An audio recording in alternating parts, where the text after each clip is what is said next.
Hacemos equilibrio mientras el sinsentido nos pisa los talones. ¿Cuántas veces hay que volver a discutir lo indiscutible? Encierros prolongados y violaciones son torturas.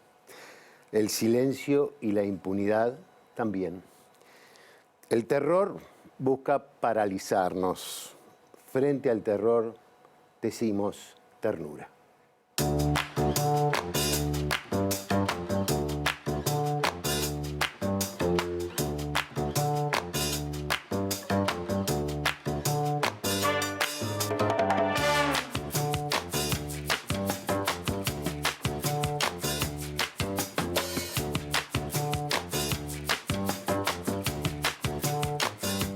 Esta noche, en Ideas Cruzadas, le damos la bienvenida a Ricardo Percivale. El día que cumplió 11 años fue el golpe de Estado en Uruguay. Hoy investiga esos hechos y quiénes son los responsables. Magdalena Broquetas, ilustre ciudadana de Montevideo. Cuando mira fotos no ve retratos, ve documentos históricos. Esta noche, en Ideas Cruzadas... Buenas noches, bienvenidos a una nueva propuesta de Ideas Cruzadas. Bueno, ya fueron presentados, Magdalena, Ricardo, muchas gracias por venir. No se conocían. No.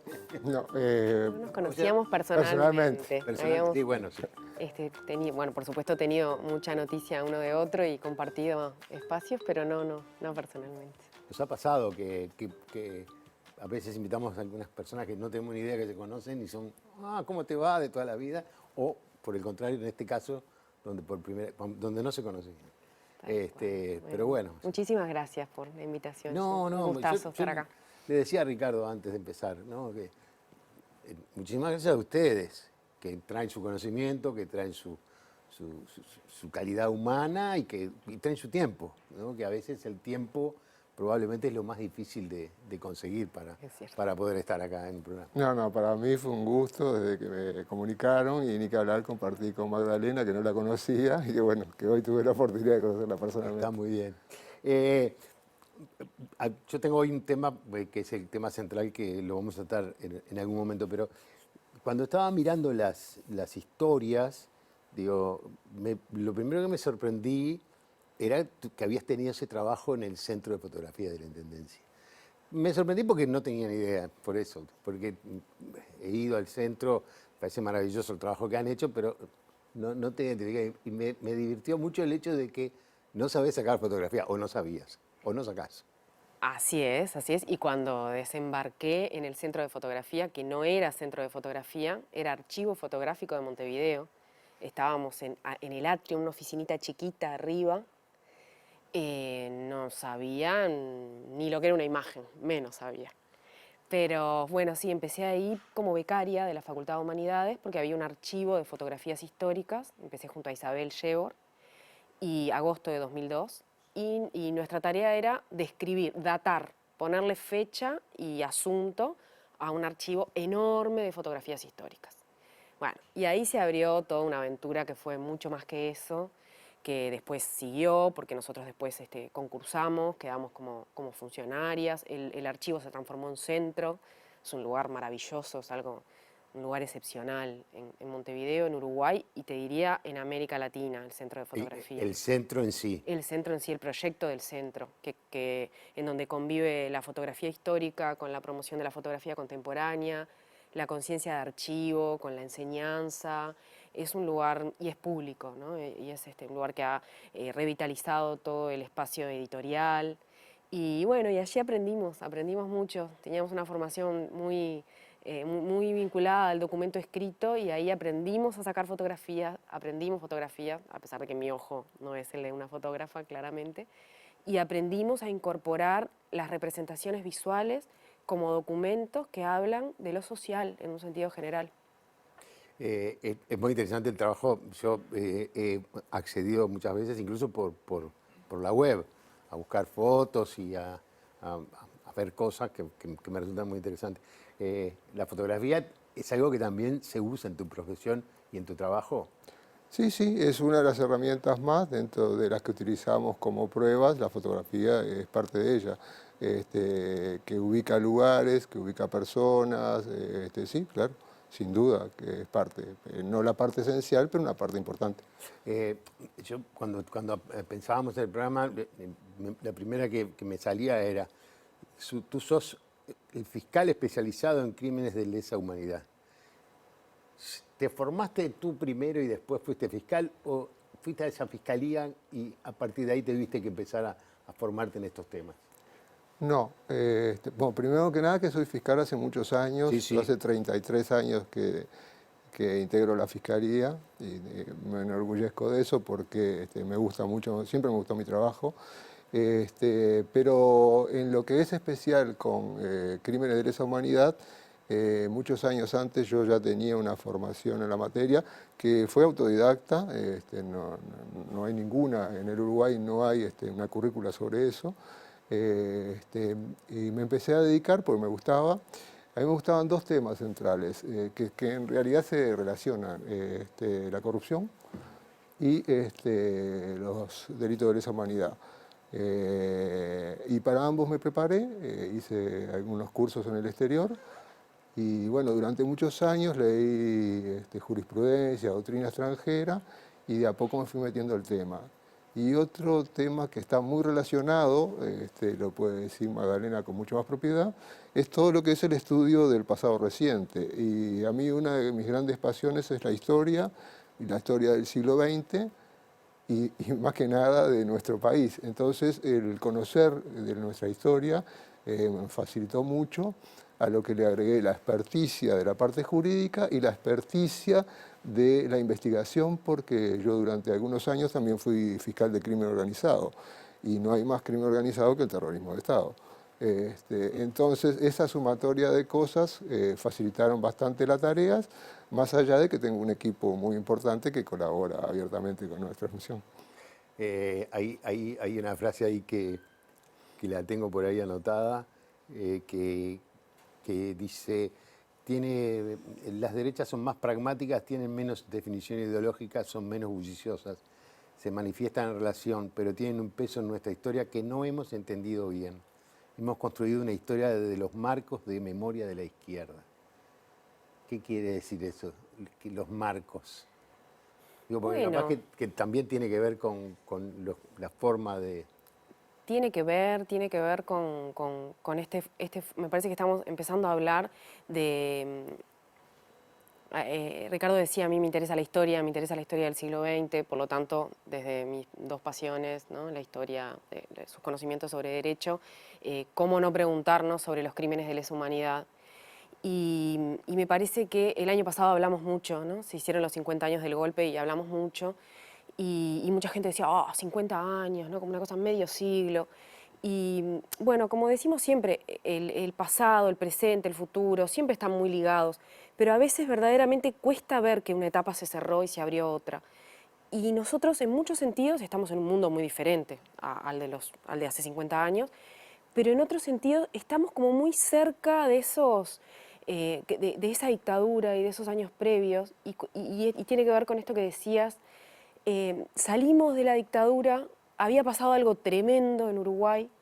Uruguay había tenido la experiencia de violencia estatal, de violación de los derechos humanos más fuerte de todo el siglo XX, no porque no hubiera habido otros golpes, porque hubo 2 golpes, y no porque no hubiera habido violencia política, pero de violencia estatal había sido una cosa inédita, y bueno, y salimos con la memoria de la izquierda, ¿no? La izquierda y con los intentos de hacer justicia de la izquierda, las denuncias, los testimonios, la producción literaria. Las derechas salieron cómodas de la dictadura, salieron muy cómodas. Las derechas, en los 2 partidos tradicionales hay derechas dictatoriales, golpistas, que se mantuvieron, a pesar de que en esos mismos partidos algunos sectores estaban muy perjudicados. Fueron los partidos Nacional y Colorado los que garantizaron la ley de caducidad, la memoria, el olvido. Entonces, como que hubo unos 80, unos 90, un llegar al siglo XX con un relato que era el de las izquierdas y el terrorismo de Estado, las derechas. La derecha no existía en realidad, era como un cuco. Entonces Entonces, cuando nosotros empezamos con esta insistencia de decir, bueno, es un corte, mirar las derechas es un corte en la historia, pero no las hemos visibilizado, no hemos visto, o vamos a mirar bien en la larga duración las reacciones. ¿Cuándo reaccionaron? ¿Cuándo acudieron a la violencia física? ¿Cuándo acudieron a la represión? ¿En qué contextos? Y esto de que son más pragmáticas, es así. Después podemos hablar de lo contemporáneo, pero si miramos para atrás, ideológicamente han tenido menos debates, pero vaya que se han organizado cuando han sentido que atentan contra sus privilegios y vaya que han reaccionado. Entonces me parece que no podemos desligar esto de los intereses de la historia por, bueno, entender un periodo que fue tan visceral en la historia uruguaya y esta cuestión de decir, hay un sector que no estamos mirando. No sé si se acuerdan que hasta hace 15, 20 años, además la discusión era, bueno, ¿qué fue primero? Si la violencia guerrillera o la violencia del Estado, el huevo, la gallina, la metáfora del huevo, la gallina aparecía todo el tiempo. Y ahí los que estábamos empezando a investigar ese periodo y que nos interesaba la violencia política y entender, decíamos, pero acá es mucho más complejo. Acá hay actores políticos que ni siquiera están visibilizados, hay intereses que no están visibilizados. Y ahí viene esa idea de decir, bueno, a ver, a nadie le gusta transformarse en derechólogo, ¿no? Una persona que está todo el tiempo visibilizando los intereses de la derecha. Pero cuando empezamos a insistir tanto en esta mirada, que ahora es un campo de estudios, salieron los libros, nosotros tenemos un grupo de 10 personas que están haciendo tesis de doctorado, estamos produciendo con esa mirada. Bueno, cuando insistimos es porque es una forma de mirar que nos parece que no se había cultivado antes y que había estado omisa, porque además iba de la mano con la idea de que Uruguay era un país, bueno, modelo, que no había tenido una derecha tan fuerte. No sé si sobre esto querías decir algo. Bueno, eso es un poco incursionar en temas políticos que a mí me complica un poco de mi trabajo. Más allá que tu mirada es histórica, más allá, No, está perfecto. pido excusarme en algunos temas muy puntuales. Cuando estábamos hablando sobre el programa, yo me pregunté, ¿podrá contestar todas las cosas? Y sí, me dicen, si no puede, te va a decir, me excuso de este tema porque no puedo. Claro. Así que, no, Obviamente que tengo una visión Sí, y me tengo imagino. un pensamiento, pero a veces es complicado transmitirlo. Claro. Para ir redondeando este tema, antes de meternos en el otro, porque además el tema ya lo mencionaron, ¿cómo te manejas vos con las presiones que tenés constantemente, incluso con las amenazas que has recibido? Bueno, eso le pasa a todos mis colegas y seguramente y lamentablemente le vaya a pasar cada vez más porque la situación del país está complicada en materia de seguridad. Esperemos que podamos atravesar este trance por el que estamos pasando. No soy solo yo el que fui amenazado, hay varios compañeros que han sido amenazados. Y obviamente presiones cuando uno está intentando tocar el poder, siempre la va a haber. Los fiscales tenemos que estar preparados para las dos situaciones, para las amenazas y para las presiones. Y en su gran mayoría lo estamos y es parte del desafío, porque me parece que si uno no puede estar capacitado para mantener esas dos tensiones, no puede ser fiscal. Me parece que eso es básico. Y al que le gusta y al que entiende que cumple una función importante, bueno, se va a mantener de acuerdo a sus principios. Y cuando vos sos fiscal y te hacen una denuncia, te denuncian hasta ante un colega, ¿cómo lo tomás? ¿Cómo te pasó? Que te han denunciado, creo que por abuso de función. Sí. Bueno, lo tomo como parte de esa estrategia de desacreditar, de deslegitimidad, de legitimar nuestra actuación. Y lo que intentamos ser es cada vez más profesionales para que, más allá de las denuncias, más allá de las presiones, sigamos haciendo el trabajo que realizamos. Bueno, sí, siempre molesta, pero como somos conscientes de que lo que hacemos está dentro de la ley, porque quizás la gente no tenga conocimiento, pero un fiscal no procesa a nadie y no condena a nadie. Sí. Los fiscales solo pedimos. Yo pedí muchos, acusé a mucha gente, pero nunca condené ni procesé a nadie. Eso en primer lugar. Y segundo, desde que estamos en la Fiscalía, todas las solicitudes de procesamiento o todas las solicitudes de condena fueron admitidos por los jueces, por un juez de primera instancia, por un tribunal de segunda instancia, incluso en casación en la Corte. Entonces, eso nos da un respaldo muy fuerte en el sentido de que estamos trabajando en forma correcta. Si estuviéramos trabajando en forma incorrecta, habría un juez que con todas las garantías y escuchando las defensas diría: no, señor fiscal, usted no tiene razón y por ende esta persona es absuelta. Hasta el momento no ha pasado y como ustedes saben, hay un conjunto importante de procesamiento, un conjunto importante de sentencias de condena, lo que nos da la pauta de que se están haciendo las cosas bien. Porque además cada vez que pedimos un procesamiento, cada vez que hacemos una acusación, es absolutamente fundada en derecho y fundada en el marco probatorio.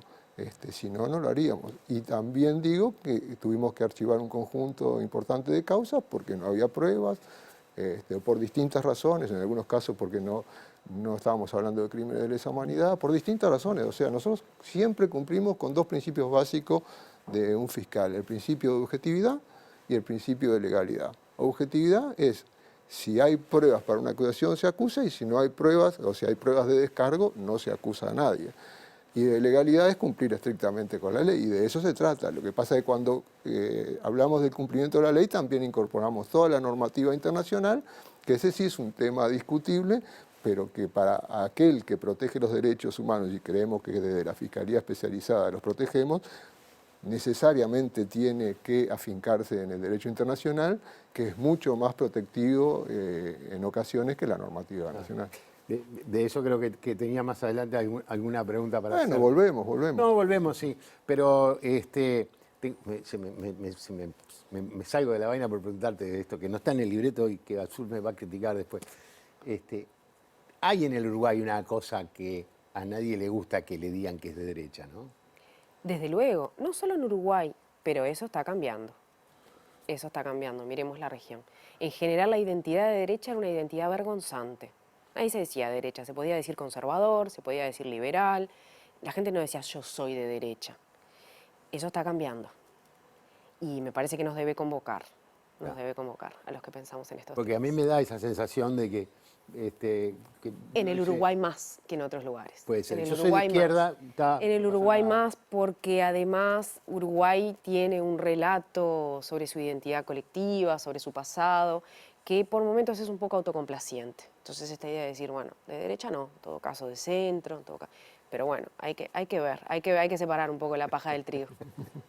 ¿Se animan a hacerse una pregunta ante ustedes? Bueno, estamos combinados. ¿Sí? Bueno, ¿quién empieza? Empieza La señora.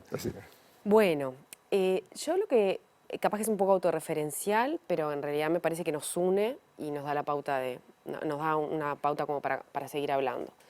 Me parece que tanto desde el derecho como desde la historia, y ahora lo decías con esta cuestión de la objetividad, se busca la verdad, ¿no? Pero bueno, sabemos que no es lo mismo la verdad judicial que la verdad histórica. No, digamos, hay aspectos en los que se acerca, pero no necesariamente es el mismo tipo de régimen de verdad. Después podemos ver por qué. Mi pregunta es, en los procesos judiciales y en tu trabajo con todas estas causas de los 60, los 70, los 80, ¿cómo es el vínculo con la investigación histórica? Con la producción historiográfica. No me refiero tanto con los documentos, sino con lo que producimos los historiadores. ¿Cuánto se toma? ¿Qué se toma? Y tiene una parte más la pregunta, que es si sentís que hay algún aspecto en donde te hubiera gustado, hubieran necesitado que hubiese más investigación histórica. Sí. Bueno, con respecto a lo que se toma o no se toma, es clarísimo que se toma, porque el equipo de investigaciones de la Secretaría de Presidencia para el pasado reciente hizo trabajos muy importantes, sobre todo los detenidos desaparecidos, sobre todo los muertos por acción ilegal del Estado y en el marco del terrorismo del Estado. Hicieron informaciones sobre las funciones de determinados oficiales y fundamentalmente los oficiales S2, hicieron estudios sobre los centros clandestinos, hicieron un conjunto muy importante de estudios que nos han permitido avanzar. Eso por un lado. Están los informes Y por otro lado, en muchos expedientes son citados a declarar. Álvaro Rico ha concurrido en muchas oportunidades, ha concurrido Fabiana Larrobla. Y además, ahora en los juicios por el nuevo código, nosotros utilizamos a los historiadores como peritos. Ellos, tuvimos 2 juicios donde intervinieron, dieron toda, o sea, además de la parte documental, aportaron todo desde el punto de vista testimonial, pero con calidad de peritos. Y ahora tenemos un juicio muy importante, que es la investigación Cóndor y el Precóndor, donde se investiga, entre otros, la muerte de Miquelini y Gutiérrez Ruiz, donde van a participar nuevamente Rico, Fabiana Larrobla, Carla Larrobla, Aldo Marchesi, también como historiadores. O sea, en definitiva, es sumamente importante el trabajo que han realizado los historiadores. Si se pudo hacer más, ahí no sé. Yo creo que con lo que se tiene se ha avanzado muchísimo. Y además esos informes también lo que es dan una información muy importante para aquellos jueces fundamentalmente que no están muy acostumbrados, porque nosotros desde nuestra fiscalía y nuestro equipo estamos muy familiarizados, pero nosotros litigamos en varios juzgados del interior, incluso de Montevideo, donde los jueces son bastante más jóvenes que nosotros, que no conocen la gran mayoría de estas cosas, entonces los informes de los historiadores le dan un pantallazo muy, muy grande de situación. En resumidas cuentas, el trabajo es muy, muy importante. Quizás lo que habría que tendría que existir más es un trabajo más interdisciplinario, porque nosotros ahora vemos que desde los juzgados se está avanzando mucha información que quizás ella no es manejada por los historiadores, y sería un buen trabajo a futuro de que sea contemplado, porque nosotros tenemos centenares de testimonios, un conjunto importante de documentos que no necesariamente a veces son manejados, me parece a mí, por parte de los historiadores. ¿Satisfecha? Sí, no, sin duda que todo el equipo liderado por Álvaro Rico y todo lo que ha hecho la Secretaría de Derechos Humanos ha cambiado radicalmente el panorama de lo que sabíamos en relación al terrorismo de Estado. Lo veo como trabajando más cerca y lo que dice Ricardo, sí, más que satisfecha, pero lo preguntaba también en términos más generales en relación a la lectura de la producción histórica sobre los temas, no necesariamente a estar como trabajando juntos, sino a cuán cercanos están a lo que la historia uruguaya, más allá de este equipo, la historia, los colegas de la región que están en estos temas producen. Y cuando separaba verdad judicial con verdad histórica, bueno, me parece que hoy hablabas de la verdad judicial, tiene si se me permite hablar de verdad judicial, tiene como objetivo establecer responsabilidades, sí, establecer eventualmente culpabilidad. La historia no es inocua, pero tiene un objetivo que es de comprensión, ¿no? Comprender, explicar, que podría por momentos no ser del todo útil, no ser del todo clara para la investigación judicial, ser ambigua, o sí, y tener que depurarla. Y va más por ese lado y trascendiendo el trabajo monumental que ha hecho y que han hecho junto a la Fiscalía el equipo de historiadores. Me refería a la producción historiográfica en general. Bueno, eso va también en lo que a cada operador le atañe. Por ejemplo, a mí me encanta, y yo he leído trabajos tuyos, obviamente de Caetano, de muchos historiadores, a mí me enriquece mucho y también eso me da pie para volcarlo en mi trabajo. Pero yo no creo que todos los operadores estén en la misma sintonía. Eso también depende de cada uno. ¿Qué es importante? Y claro que es importante. Cuando se trabaja con la responsabilidad que lo hacen un conjunto importante de historiadores en este país, seguro que es importante, seguro que nos da firmeza.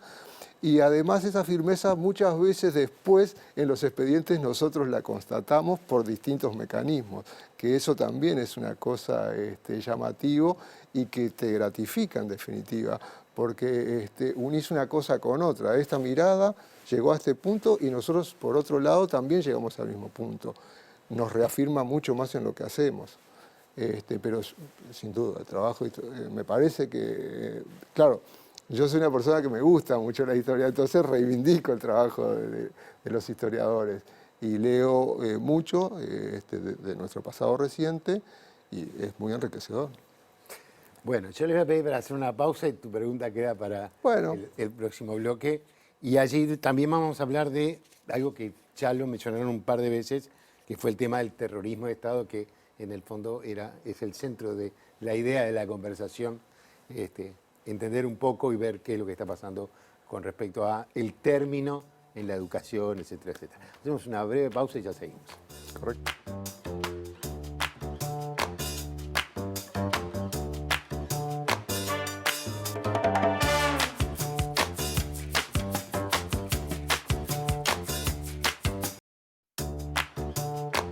Presenta Mercado Agrícola de Montevideo, en el corazón de un barrio donde late la ciudad. Mercado de Historias. Mercado de Historia.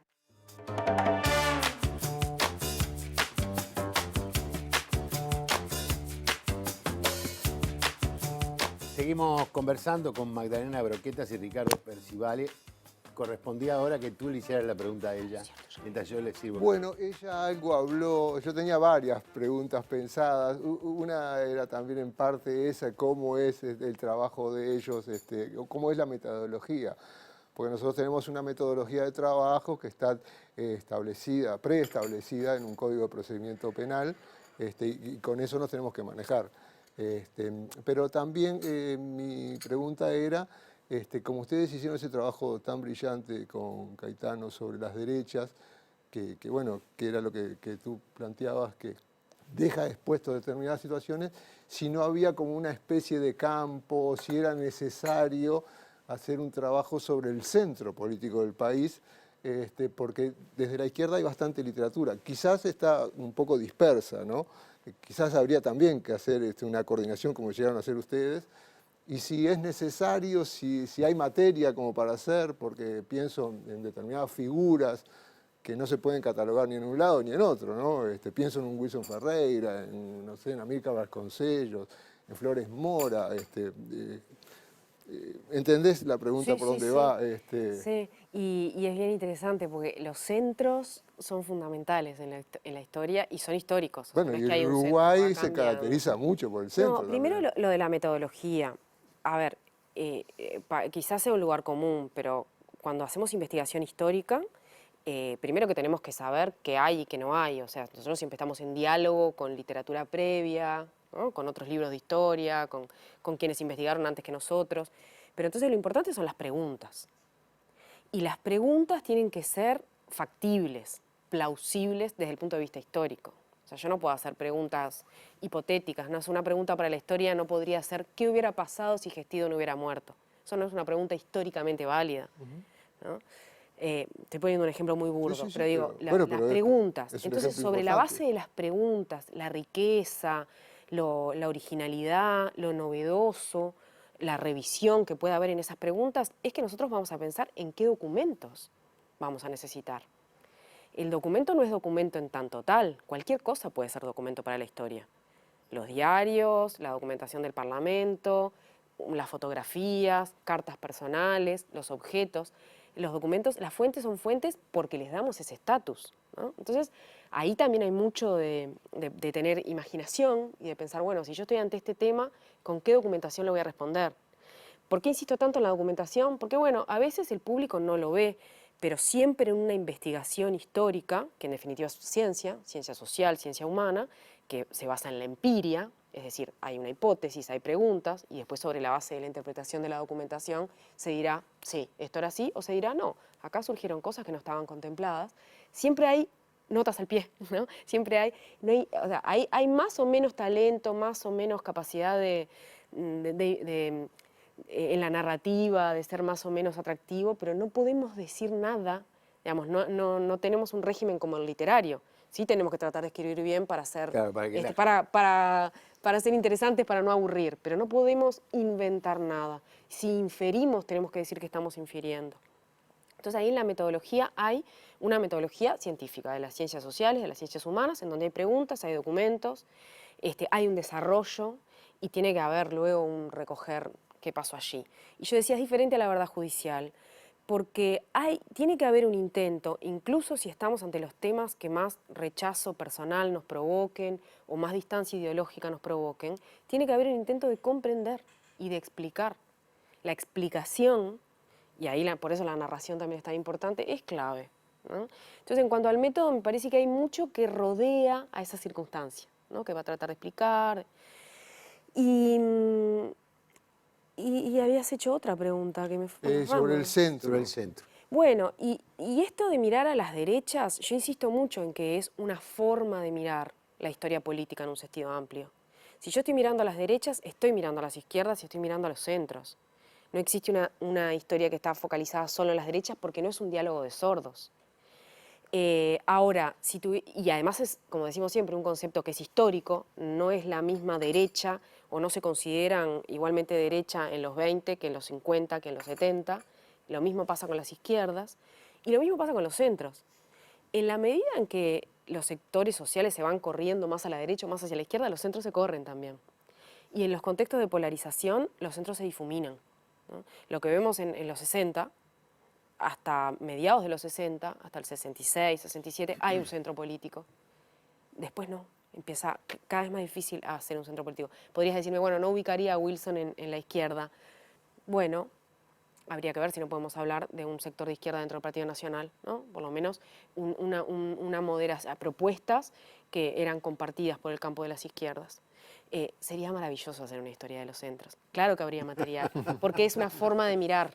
Es una forma de mirar y sería una forma de entender la política y la sociedad que no tiene por qué ser dicotómica, que tiene que ver con entender cuestiones que no son solo ideológicas, que son de pertenencia de clase, que son de las representaciones, que son de intereses económicos, ¿no? Ahí se define mucho de quién es izquierda, quién es derecha. Y como decías al principio, profe, las izquierdas son muy doctrinarias, ¿no? Muy de decir, no, y discusiones doctrinarias, y el programa, y definiciones, y los comunistas muy separados de los socialistas. Recordemos que además vienen de un tronco común, bueno, y ni que hablar los anarquistas, y eso se replicaba en el movimiento sindical y en el movimiento estudiantil. Las derechas son más pragmáticas. Tienen menos Yo discusiones no lo decía, ideológicas. lo decías vos. Yo te leía. No, pero nada lo más. traías a colación, y es un rasgo que se comprueba empíricamente en distintos contextos históricos y en Claro. distintos países, en el sur y en el norte. Bueno, te tocaba, o nos tocaba ahora, porque tú lo mencionaste en algún momento, concretamente como terrorismo de Estado, y vos mencionaste como el Estado, ¿no? El represor, no me acuerdo exactamente la palabra que usaste, pero también el concepto de terrorismo de Estado. Entonces, yo la pregunta es, bueno, ¿cómo se vive en este momento que un concepto tan fuerte como el del terrorismo de Estado, que creo que es un concepto internacional, que se usa mundialmente, o por lo menos en la región, ¿cómo pasa que hoy, desde el Estado y desde el gobierno, se dice que, bueno, que hay que cambiar el concepto en la educación, y que daría la sensación que es como una visión negacionista de la dictadura, o por lo menos de las cosas que pasaron durante la dictadura? Déjalo tomar el café, empezá vos. Sí. Bueno, son varias cosas a la vez. No, el concepto de terrorismo de Estado es un concepto que viene de los organismos de derechos humanos, es un concepto que se empieza a usar inicialmente fuera de Uruguay y luego se adopta, y yo suscribo a la idea del terrorismo de Estado. El Estado fue entre el 68 y el 73 un Estado autoritario, tuvimos un autoritarismo civil, algunos hablan de constitucionalismo abusivo, o sea, una situación de legalidad de excepción eterna, o sea, la excepción fueron prácticamente 5 años, en donde se violaron libertades, derechos constitucionales. Y a partir del 73, desde el momento en que no hay, o sea, el Poder Judicial ya está muy hackeado a partir de abril, julio del 72, pero a partir del 73 no hay ni siquiera oposición parlamentaria. O sea, ese Estado es un Estado que yo creo que sí se puede decir que se transforma en un Estado terrorista, ¿no? Porque además no hay, las detenciones no respetan los procesos legales, y bueno, y porque además estamos ante una fase de masificación brutal de la tortura. A mí me parece que es como si retrocediéramos 30 años, pretender que en los programas educativos dejemos de hablar de terrorismo de Estado o intentemos ponerle algún otro mote. Si el reclamo es que el Estado dictatorial es mucho más que un Estado terrorista, por supuesto. Quizás es difícil, ¿no? A veces lo conversamos también, decimos, bueno, ¿cómo caracterizamos a la dictadura? habrán visto que nosotros insistimos mucho en decir es una dictadura civil-militar, ¿no? No es una dictadura cívico-militar, porque vayamos a la deconstrucción del término. Cívico es una imagen, digamos, elogiosa para el elenco dictatorial. Ellos decían que conducían el proceso cívico-militar, porque cívico viene de civismo, Claro, del respeto a la legalidad. Entonces decían, bueno, entonces en realidad lo que nosotros queremos reponer acá es el componente civil y militar en la conducción del Estado durante el 73 y el 85, que fue pleno, ¿no? Bueno, sí, dictadura de la seguridad nacional, sí, también, porque son dictaduras de nuevo tipo, que tienen, al igual que la fundacional en Brasil, 64, Chile, 76, Argentina, 76 y antes, tienen estos proyectos de reorganizar el Estado, disciplinar la sociedad y hacer un cambio profundo en la economía. Sí, ahora a todas le falta algo, ¿no? Pero de lo que estamos seguros, o sea, podemos seguir discutiendo cómo caracterizar a la dictadura y quizás necesitamos muchos adjetivos, pero de lo que estamos seguros es de que dejar o plantear que terrorismo de Estado es un concepto que no corresponde a ese periodo es un retroceso cultural, es un retroceso en la acumulación. Sí, yo tengo algunas cosas para aportar. A mí me gusta aportar desde lo jurídico, que es lo que conozco. Primero que nada, que no hay una definición estricta de lo que se llama terrorismo de Estado. No están de acuerdo, no se está de acuerdo. Se maneja el término, se maneja mucho, pero no se está de acuerdo. Es más, en algunas sentencias de la Corte Interamericana, que también manejan el término, incluso en la sentencia Hellman versus Uruguay se nombra terrorismo de Estado, se dice expresamente que la desaparición forzada de María Claudia García de Hellman fue dentro del marco del terrorismo de Estado del Plan Cóndor, pues lo engloban en eso, pero se hace también referencia a otra sentencia de la Corte Interamericana, que es el caso Goiburu versus Paraguay. Y en eso hay un voto de un ministro que hace todo un desarrollo del terrorismo de Estado, y él llega a esta conclusión, que ojo con el término terrorismo de Estado, porque se puede llegar a pensar de que esto fue un tema de cúpulas del Estado, y si es el Estado no es nadie. ¿Me explico? Él llega a esa conclusión, que tampoco define lo que es, porque no hay definición. Desde el punto de vista jurídico, en Uruguay no hay ninguna norma que lo establezca. Hay sí, la ley 17.835 habla de terrorismo. Define el terrorismo en términos bastante amplios, confusos, pero no de terrorismo de Estado, porque se da en el marco de las actividades de lavado de activos sobre terrorismo. O sea que esa podría ser una definición que podríamos tomar, pero es específica, entonces queda media trunca la cosa. Y después lo que hay que tener presente, que más allá de lo que se haya dicho en secundaria o lo que tú planteaste antes, la realidad es que en este país hay 3 leyes por lo menos que diferencian claramente terrorismo de Estado y acción ilegal del Estado.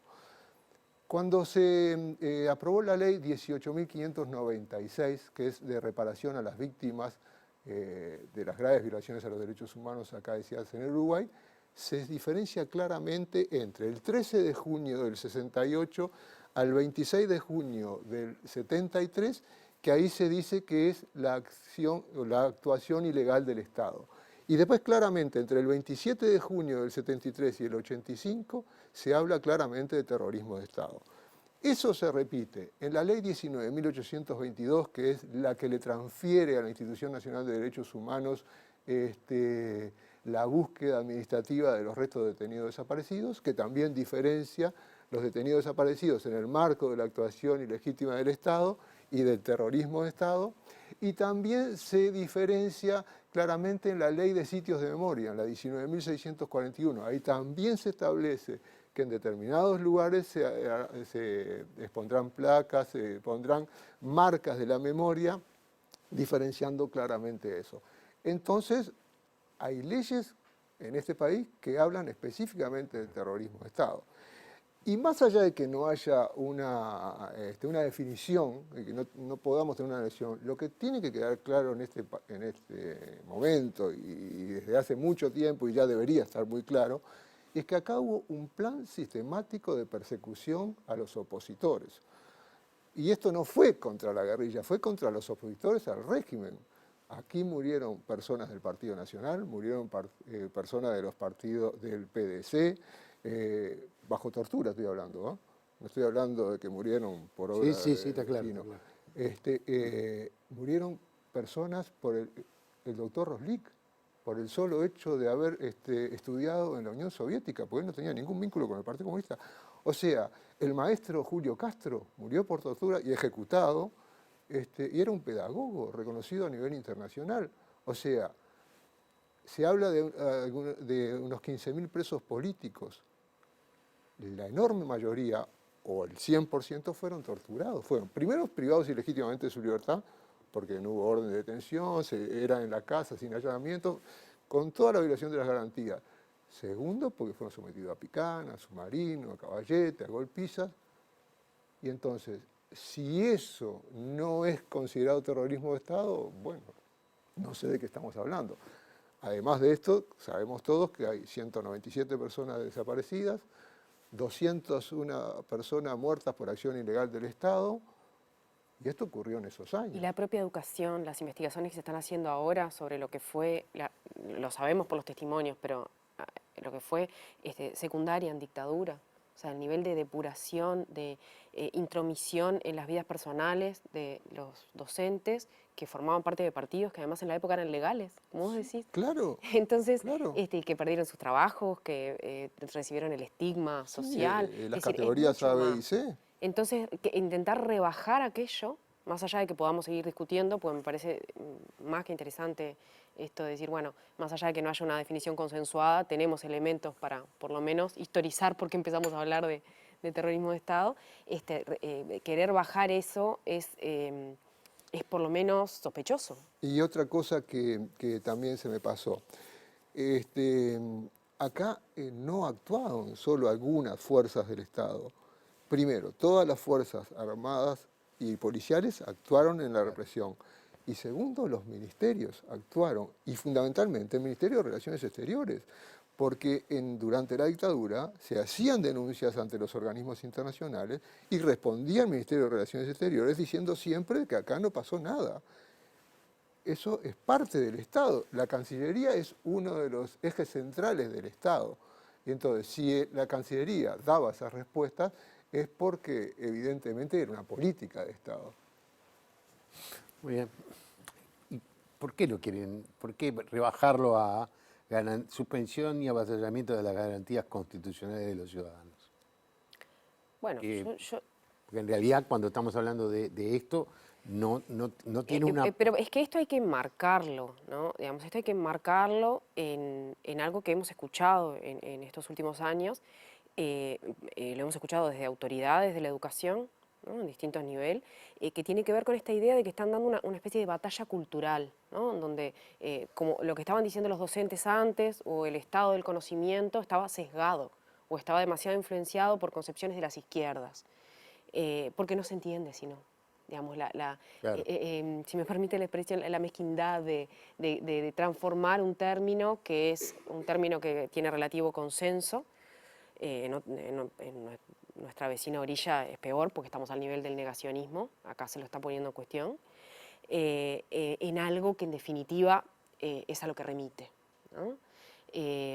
Digamos, no somos nosotros los que tenemos que responder quizás por qué lo quieren hacer, ¿no? Porque eso habría que preguntárselo a los que lo lideran, pero sin dudas esto es parte de una no sé si llamarle avanzada o de una iniciativa de más largo alcance, que tiene que ver con algo que se ha revelado públicamente, que es esta idea de la sospecha, de la investigación histórica sobre estos periodos bajo sospecha, los docentes de secundaria dando estos temas eventualmente bajo sospecha, la justicia bajo sospecha. Claro. ¿No?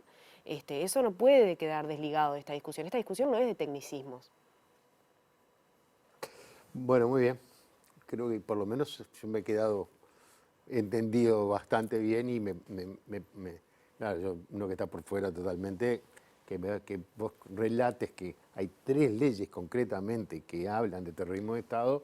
Hay más, ¿eh? Bueno, sí hay más, pero hay Dije 3 porque me parece que son las claras que diferencian una actuación de otra. Claro, pero digo, en definitiva es como que hay una contraposición entre decisiones del ente de la enseñanza con con el propio gobierno o el propio Estado, que en su momento votó estas leyes y que muchas de ellas ni siquiera fueron durante gobiernos de izquierda. Algunas de ellas fueron... No, esas tres que yo nombré, sí, claramente, pero de la misma forma que fueron votadas, pueden ser derogadas, y no hubo ningún intento por derogarlas. Claro. Que eso sí significaría un retroceso muy grande. Pero la realidad es que están mencionados claramente la diferenciación. Otra también que lo nombra es la ley 18.831, que es la que restaura la pretensión punitiva del Estado, que habla precisamente de terrorismo de Estado. Entonces, lo que tiene que quedar claro es que el órgano máximo y más representativo del país, que es el Parlamento, dictó esas leyes. Claro. Si la dictó es por algo, porque hay un reconocimiento de una situación. Y si nadie intentó en el Parlamento, que vuelvo a repetir, es el ámbito más representativo, derogarlas, es porque eso tiene que ser considerado válido. Le propongo hacer una pausa y después seguimos y vamos a jugar. Vamos a ver, no, vamos a hacernos preguntas aleatorias que no son importantes. Seguimos conversando en un instante nada más.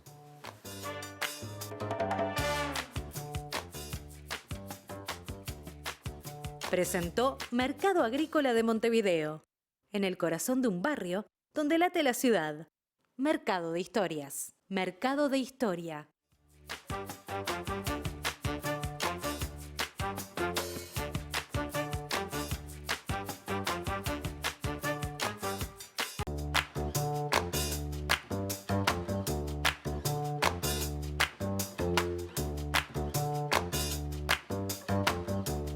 Seguimos conversando con Magdalena Broquetas y Ricardo Percivale. Bueno, ha sido muy, muy enriquecedor, por lo menos para mí, ¿no? Yo siempre digo que tengo la fortuna de que me siento acá y viene gente que explica cosas y yo aprendo. Pero bueno, en medio de todo esto también está el tema de tu trabajo en la Fiscalía. ¿Puede ser la cifra de 101 represor procesado, que creo que la manejaron en Crisol, 99 en Uruguay, uno en Argentina y uno en Italia? Estamos hablando de otro cosa. Lamentablemente no traje los números. Sí, hay mucha gente que está procesada y condenada y hay muchos en investigación. Es una cifra importante. No puedo confirmar eso porque no tenía idea. Pero es una simple suma de toda la gente que ha sido procesada y condenada durante este tiempo. Y en función del conocimiento que se tiene sobre todo el periodo y la represión, ¿es una cifra importante o es una cifra que está muy lejos de lo que debería ser? Yo creo que hay bastante más gente. Lo que pasa es que muchos fallecieron, primero que nada. Sí. Hoy estamos juzgando a capitanes, tenientes, a lo sumo algún mayor de la época. Se murieron todos los tenientes coroneles, que eran los jefes de las unidades. Se murieron coroneles, que eran las de divisiones. Y se murieron también los jefes de OCOA, del CID, de los organismos clave de la represión, de la compañía de contrainteligencia, de fusileros navales, bueno, ni que hablar de DNI. Se ha muerto mucha gente. Si este es un número muy bajo en comparación a la gente que participó mucha gente. Eso lo podemos decir con mucha certeza porque nosotros hemos tomado declaraciones a centenares de víctimas y tenemos acceso a todos los expedientes, de la justicia militar y a todos los legajos personales. Entonces tenemos un bagaje muy amplio de conocimiento y nos permite afirmar que ese número es bajo. ¿Cuánta gente trabaja en el estudio de todos esos expedientes? Bueno, somos 4 fiscales y 2 funcionarios administrativos, excelentes trabajadores. Pero pocos. Es lo que el Estado nos permite en esta instancia porque las fiscalías todas le falta gente. Claro. Yo creo que estamos bien equipados y con un compromiso muy importante y un trabajo muy importante de las compañeras del equipo, lo que nos permite avanzar y nos permite que yo esté aquí presente exponiendo esto. Sin el trabajo de ellas quizás no pudiéramos hacer muchas de las cosas que hacemos. Yo siempre digo que pasó mucho tiempo antes de que quienes vivieron procesos, de los distintos procesos que se dieron en el periodo de la dictadura, empezaron a expresar, ¿no?, lo que sentían. No de repente una historia concreta, sino expresar sentimientos. El año pasado, precisamente por el tema de los 50 años, aparecieron mucha literatura escrita por víctimas, ¿no? Que mostraron mucho más que una situación, sino en los sentimientos. ¿Cómo les pega a ustedes, desde el punto de vista de las emociones, el hacer esas investigaciones? No sé de cuánto tiempo demoraron las presas en hacer la denuncia de las violaciones, creo que como más de 10 años, antes de hacer una denuncia de lo que habían pasado. ¿Cómo les pega a ustedes? No sé si te habían dicho la palabra pega. No, sí, digamos, hay una dimensión afectiva, hay una dimensión en todo esto que, digamos, estamos hablando de cuestiones que sin duda no son inocuas. Yo ahora cuando escuchaba a Ricardo pensaba, bueno, al inicio de la conversación decíamos, empezamos en la restauración democrática con las denuncias de las personas que habían estado presas, que habían sido torturadas, con las denuncias de los familiares de los desaparecidos. No había mucho más. Después empezó a surgir esta memoria, ¿no? Primero escribieron los varones, y eran los varones líderes y de organizaciones armadas, después también de otros partidos, después escribieron las mujeres, lo hicieron en colectivo. Y después empezaron a venir otras dimensiones de la memoria. Pero ¿cuánto hemos avanzado en estas últimas 2 décadas en la documentación, ¿no? O sea, hay todo un corpus documental con la documentación. Falta mucho, pero de lo que fue apareciendo del Estado, del propio Estado, de los militares, de la justicia militar, que, bueno, una digresión, ¿no? Pero pensaba. Y en relación concreta a esta pregunta, a mí me parece que los tiempos de la memoria son otros, no son los de la historia, son caprichosos, ¿no? La memoria tiene otro régimen, es emotivo, en general es colectivo. Yo creo que aunque es quiero como decir algo positivo, porque aunque es un pasado que sigue siendo extremadamente doloroso y que sigue habiendo una deuda con mucha gente, y aunque sigamos inmersos en una cultura de impunidad, porque digo, no lo hemos dicho claramente y me parece que es importante decirlo, se ha resquebrajado, acá tenemos la prueba de que se ha resquebrajado y se ha logrado hacer justicia, pero el marco sigue siendo el de la cultura de impunidad, ¿no? Pero de todas maneras, todo esto que fue apareciendo, bueno, es algo que queda, ¿no? Todos estos testimonios individuales, colectivos, que algunos cuentan peripecias que están identificadas más como políticas dentro de una organización, otras son vivencias, tienen que ver con cómo se atravesó lo familiar, lo personal. Bueno, ha surgido mucho. Y todo eso lo tenemos ahora y queda, Claro. y quedará. Entonces, bueno, si bien vamos con una mochila pesada, también me parece que estamos en un momento de la acumulación de memoria y de historia sobre estos temas que es muy positivo. Sí, sin duda, lo que tú dijiste es extremadamente compartible. Tú planteaste más del punto de vista humano. Sí, sí. Y bueno, lo humano a nosotros nos pega mucho. El tener ese contacto directo con las víctimas es muy doloroso. Más que nada, no en el antiguo código, que el antiguo código era escrito, y entonces ahí las declaraciones se hacían ante un receptor y había que escribirlas a máquina, entonces cortaba mucho de lo vívido de esa declaración y de lo doloroso de la situación. Nosotros ahora en los juicios nuevos, que son orales y públicos, ahí sí tomamos contacto directo de la dimensión del drama y del dolor que transmiten las víctimas a tantos años, incluso en las omisiones, porque no cuentan toda la verdad. Sobre todo en el tema de abusos sexuales es increíble cómo se guardan parte por pudor, por no revivir lo que les ocurrió, y eso a nosotros nos atraviesa muchísimo al equipo. En el último juicio que tuvimos en San José, al día siguiente del juicio estábamos muy contentos porque nos había ido muy bien y a la postre obtuvimos condena de los imputados, pero estábamos tan atravesados por el dolor que cuando almorzamos, nosotros almorzamos generalmente al mediodía en la oficina, porque trabajamos de mañana y de tarde, y cuando almorzábamos estábamos todos tan cabizbajos, y es más, lo recuerdo y ahora me emociono, Estábamos doloridos, tristes, no sé, apesadumbrados por el dolor. Claro. ¿Cómo no, no? Y ¿Cómo no? Claro. ¿Cómo no? Y tenemos muchísimos años en esto, Sí, sí. pero no podemos, bueno, claro, quizás no seríamos humanos si no nos pasara eso, pero nos atravesó muchísimo y nos sigue atravesando, porque es tan grande el dolor que transmiten las víctimas de lo que le pasaron. Y eso, sin duda que va a ser súper importante para el futuro, porque si en parte nuestro trabajo sirve para algo, es para que cosas de este estilo no se vuelvan a repetir. Nosotros creemos que trabajamos como una garantía de no repetición, que es ese nunca más al que todos aspiramos. Y de redignificación, ¿no? Porque por este dolor qué, que perdón? ustedes... Y de redignificación. Sí, claro, Porque el que sin estas duda, personas puedan sin dar su duda. testimonio y que lo puedan dar oral, Sí. tiene una dimensión de dignidad que me parece que es...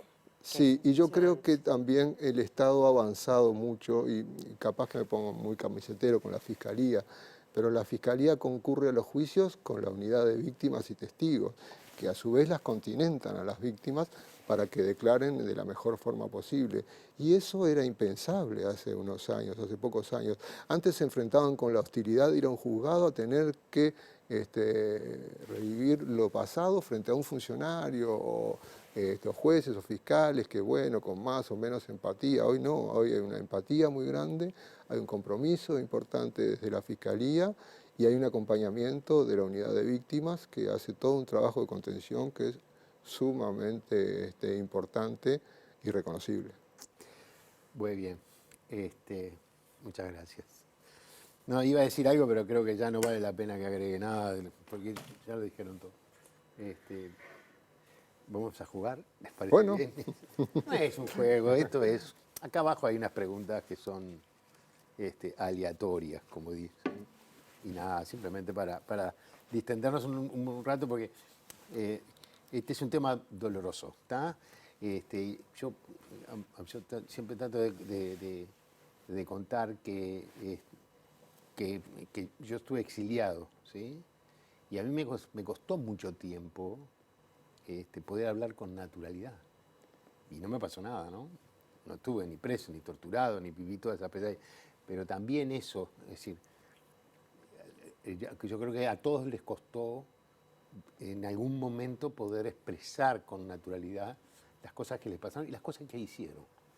Y yo creo que para que quizás haya alguna oportunidad del nunca más, porque la historia es muy mala con eso, ¿no? Es muy necesario también conocer estos sentimientos de las personas. Te hago una cortita, ya que hablaste del tema del exilio, Sí. porque a veces se dice muchas veces, que muchos se fueron al exterior y no pagaron, o lo que sea. Pero hasta ese momento, hasta el año 72, existía la pena de destierro. Y fue una pena de destierro que vivieron muchos. El exilio fue una pena Bueno, la gente impuesta se- del en Estado, el marco de medidas que se propias de tuvieron seguridad. que ir. Algunos utilizaban esa cláusula, pero mucha gente se fue para salvar su vida. Y esa fue una pena que tuvo que pagar. Estuvo 10, 12, 15 años fuera del país, que no pudo estar con sus afectos, con su familia. Bueno, perdón. No, No, pero es una dimensión que no, del terrorismo de Estado que no hablamos de la tortura, de la desaparición de la cárcel y el exilio, es una dimensión del terrorismo de Estado. Pero existía como pena el destierro. Y fue una especie de destierro.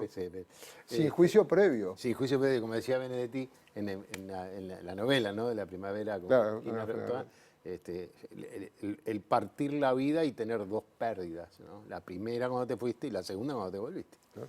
Y bueno, y la de muchos que nunca pudieron tomar la decisión de volver por distintos motivos y que lo siguen sufriendo hasta el día de hoy. Bueno, vayamos a esto, Sí. porque si no se nos va. Elija una y vas a ver que no es demasiado complicado. Espero que sea divertido. Una cada una. Señor. No, Re era complicada, grande. Porque es Es re re complicada. psicológica.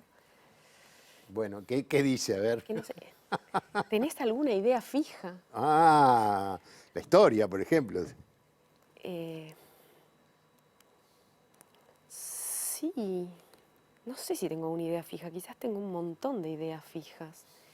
Puede ser que la historia, o que ya sea una deformación, Claro. el hacer historia, en que se trate de inscribir todo en una cuestión que tenga raíces, que tenga explicación, Puede ser, no sé si estoy siendo del todo honesto, pero la tendría que pensar un Está poco. muy bien, bueno, está, pero no es para pensarla demasiado, es para tirar. Y, yo te soplé de alguna manera. me ayudaste. Te di una mano. Menciona algo que creas que está totalmente sobrevalorado. ¡Pam! Me mataste. Tampoco es fácil, ¿eh? Yo no los maté. Porque es como una especie de crítica indirecta hacia, supongamos que hable de una persona, de un partido o de X, estoy diciendo, Llévalo. se lo lleva mucho. Llévalo a ¿Qué algún puede objeto, alguna No situación. estoy capacitado para contestar esto.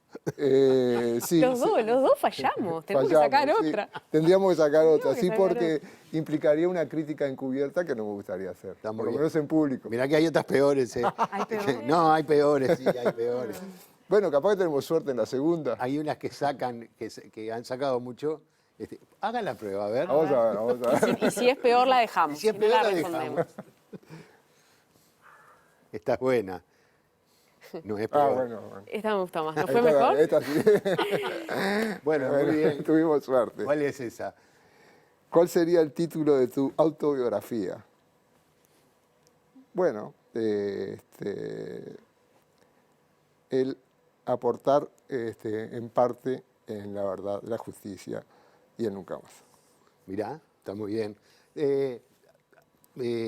¿Harías una autobiografía? No, No, te soy sincero, me lo han propuesto me imagino, sí. y una persona muy conocida a nivel internacional y le he dicho que no, porque me parecía que no me consideraba... Siempre hay tiempo. No, no, Siempre hay no. tiempo para considerarlo. Claro, por eso. No, no, Puede no, venir, no, no. puede Mirá que en venir. algún momento No, puede no. ser valioso. Lo que sí soy consciente que luego que me jubile, voy a escribir sobre muchas cosas de lo que he conocido. Está muy bien. ¿Te falta mucho? No, ya estoy con edad, tengo 61 años, me podía jubilar, algunos años más me voy a quedar. Ah, bueno. No, digo, que espero que demores la jubilación. Que no te perdás. Bueno, ¿Y esa? A mí me tocó, si pudieras tener un superpoder, ¿cuál sería? Oh. Y me hice acordar a una cosa que miraba cuando era chiquita en la televisión, que era hechizada, que movía la nariz. Ah. Yo querría teletransportarme. No tener que viajar ni en aviones ni en ómnibus, poder teletransportarme. Ah, Ese qué sería. Vos sabés que mi sos poder. parecida, además, ¿no? ¿A hechizada? Sí, sí, sos Esta era la mía. Esta era la mía, no era. Bueno, la les de la agradezco idea. muchísimo. No, por hayan favor, venido. un gusto. Yo aprendí mucho, creo que lo pasamos muy bien. No, al contrario. Y bueno, El gusto es nuestro. simplemente saber que el objetivo nuestro es encontrarnos, es conversar. Y siempre decimos, ¿no?, que conversar de alguna manera o conversar juntos es pensar juntos en voz alta. Así que creo que es lo que está haciendo falta y que nos hace muy bien. Gracias por haber venido. Por favor, Gracias. un gusto. Por favor. Hasta el domingo que viene.